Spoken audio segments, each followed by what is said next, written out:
অনেকে প্রশ্ন করেন, হুজুর শীতকালে ওযু করতে সমস্যা হলে নামাজ ছাড়া যাবে নাকি?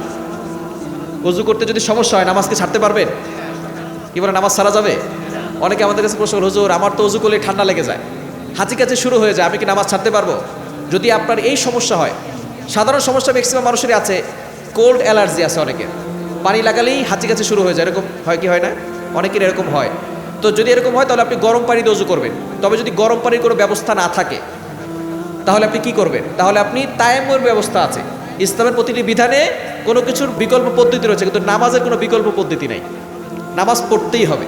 অসুস্থ আছেন, দাঁড়িয়ে পড়তে পারছেন না, বসে পড়বেন। বসে পড়তে পারছেন না, শুয়ে পড়বেন। ইশারায় নামাজ পড়বেন, তারপর নামাজ ছাড়া যাবে। অনেকে বলে, হুজুর আমার তো ঠান্ডা লেগে যায়, আমি কি করব?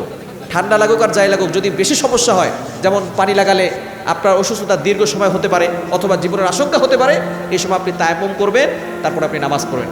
গরম পানিতে যদি হয় তাহলে হলো, যদি সেখানেও সমস্যা হয় তাহলে তায়াম্মুম করে তারপর নামাজ পড়তে হবে, নামাজ ছাড়া যাবে। এগুলো পারবো তো ইনশাআল্লাহ?